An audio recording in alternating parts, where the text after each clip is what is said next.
All right, everyone, welcome back into another fantasy football video. Going to be getting into the week 4 fades and sits. Now, this is going to be a little bit different from like the DFS approach. These are going to be players that are just bad plays. Players that in season-long leagues, you would think about sitting as well. So I will be coming out with like the ownership leverage fades video as well. That'll be out on Saturday morning. This is much more of establishing 5 just bad plays that you want to avoid for some kind of easy reasons. If you guys enjoy this video, make sure to let me know. I'm trying to kind of create more content, but more content that you guys want to see. So if you enjoy this, make sure to give a like and then make sure to leave a comment as well. That just kind of helps out the channel. All right, let's get into it right now. So the first one I'm going to start off with is just going to be the cover boy, Matthew Stafford. So Matthew Stafford, yes, he gets a tough matchup and he has kind of just been tough to play as of recent. We can see 2 out of his 3 weeks have been terrible starts. Okay, he should have been able to have a good week against Arizona, and yes, Cooper Kupp dropped a long touchdown, which would have really elevated Matthew Stafford's week in general, but he gets a tough matchup this week going against the San Francisco 49ers. The Niners gave up 14.6 DK points to Justin Fields. Now, a lot of that was via his legs. In the passing game, he didn't do much, which obviously we're not expecting Matthew Stafford to do much in the rushing game. From there, the next 2 weeks, 7 DK points given up, and then 9 DK points given up for an average of 10.2 total DK points given up over the first 3 weeks. So yeah, the Niners are a matchup that I would want to avoid.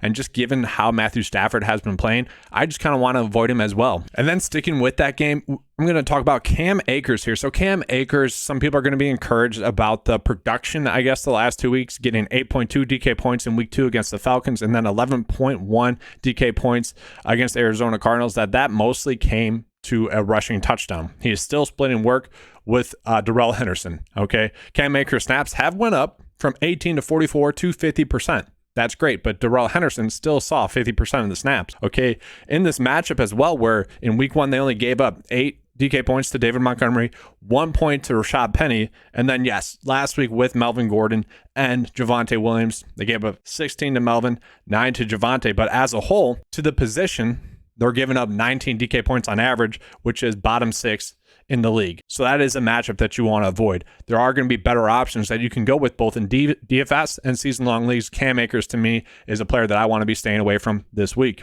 The next player I want to touch on is going to be quarterback Patrick Mahomes. So a lot of people in season-long leagues, they might be forced to play him, which is fine. We just saw Aaron Rodgers put up 17 DK points against the Tampa Bay Buccaneers last week. Okay, that could certainly happen. We know more likely than not, if the Chiefs are going to be scoring a touchdown, it's going to be at the hands of Patrick Mahomes rather than the rushing game. So he does have that with him. DFS wise at 8K, definitely too much to pay out for him. Definitely not someone you're chasing.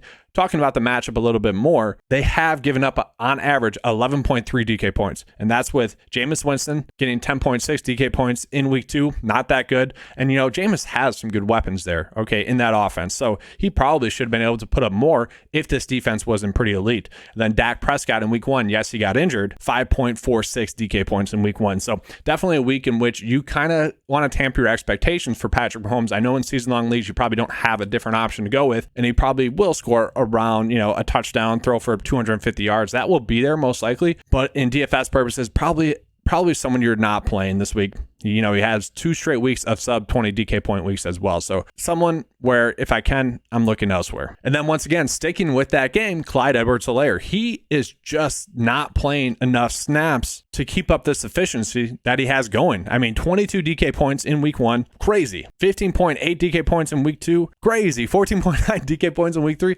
crazy. He is just not playing enough snaps to really make us believe that efficiency is going to continue. I mean, Jerick McKinnon is playing more snaps. Jerick McKinnon could have easily scored on a couple of those touchdowns that CH has scored on thus far. And then we get the matchup with the Tampa Bay Buccaneers, the toughest matchup on the slate. It's just kind of easy to avoid Clyde EdwardsHelaire. And in season-long leagues, you can probably find a better option than CH. If you could possibly trade him, I would do that as well. Like CH and someone like Devin Singletary, they're pretty much the same player, both in strong offenses. Both are going to have their pop weeks. Devin Singletary playing a little bit of snaps. Like, I would say those two are on the same playing field. Maybe you could try to package in a deal with Clyde EdwardsHelaire for someone else. I just use Singletary as like an example. Like those two players are very similar in their roles. They're going to have good weeks. They're going to have bad weeks. CH just not playing enough to sustain that production. And then once again, the Bucs matchup, 12.2 DK points given up to the position per week. That is very tough sledding as a whole. And then just real quickly, the Tennessee Titans receivers, okay, they have been struggling thus far this season. You know, Robert Woods had a good week last weekend in 9 targets, 12.5 DK points, but that was against the Las Vegas Raiders, a team in which you would want to attack. Now, Treylon Burks had a drop that probably would have been a big play last week as well, but both of them to me are going to be fades this week. After a decent week last week against the Raiders, with Robert Woods at least, I think the Tennessee Titans receivers are going to be two players that I want to avoid going against Indy. Indy has actually given up the 4th fewest points to opposing receivers. Okay, they have actually been pretty tough. And I also think that this game is going to be much more of a rushing fest, obviously, with two of the best running backs in the league, Jonathan Taylor and Derrick Henry. Both defenses are a little bit weak, or their weak points would be against the run as well. So I do think that game is going to be a rush-heavy game. That would mean that the receivers in that game are less appealing as well. Two players that I just don't see a point in playing, especially in season-long leagues. You can certainly look elsewhere as well. But that's all I have for this video. Hopefully you guys enjoyed it. If you did, please give me a like and subscribe. I do appreciate that.